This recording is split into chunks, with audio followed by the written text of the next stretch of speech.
In this week's Parsha Emor, the holidays are introduced. It's not the first time, and it's not going to be the last time that the holidays will be discussed in the Torah. But in this discussion, there's a particular emphasis, and the emphasis is land-centered. It has to do with the agricultural aspects of the holidays. And that's one of the fascinating elements of the Torah, the way that the agriculture and the theology, or the agriculture and the history, get merged together to create a whole. Which means when we enter the land of Israel, the major focus will be land-centered. Land-centered in terms of the economy. The people will be farmers. And therefore, it was essential that the holidays not only reflect our history and not only reflect the theology, but that the theology somehow gets merged together with the reality. And that makes the celebration that much more significant. And sometimes when we're not aware of these connections, especially when we live chronologically distant, and for some of us, not just chronologically distant, from the reality of how people lived, we miss things. We don't understand the significance. One of the things the rabbis tell us is that the Omer, which is brought in this week's parsha, we're told about the Omer linking the time between Pesach and Shavuot.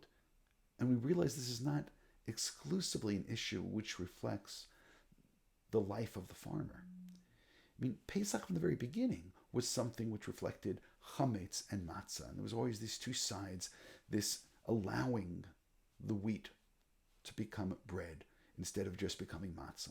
And later on, by the next holiday, which is called Chag HaShavuot, by counting the 7 weeks of the Omer, we then celebrate with the Shtei HaLechem.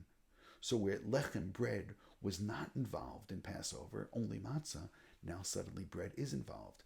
And this Omer having to do with the first grains, but it's interesting. According to rabbinic tradition, the first grain which was used for the Omer was actually barley. You can ask why barley? And for that matter, by the holiday of Bikurim, where the first fruits are brought, one of the things is the Shtei HaLechem having to do with wheat. So why wait with the wheat all the way until Passover? Well, this reflects the reality of what actually took place. Barley was certainly antiquity, certainly in this part of the world, was the first crop that grew.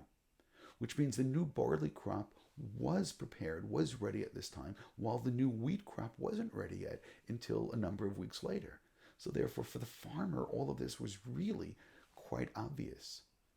By the way, another thing which was seasonal, which sometimes we don't understand, and this goes back, hopefully we'll all keep this in mind by the time we get to Passover next year.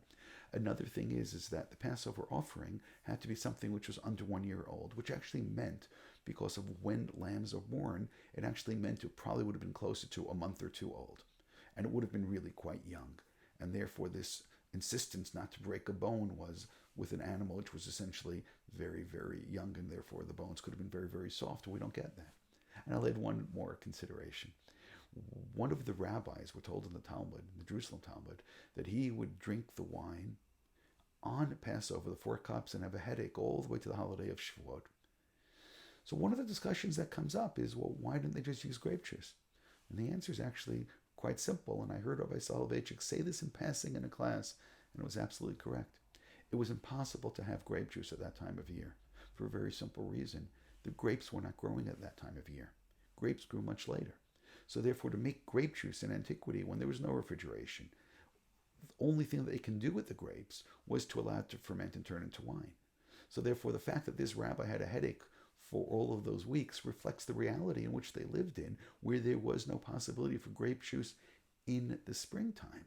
On the other hand, in early fall, then you could have grape juice. Then it was a possibility.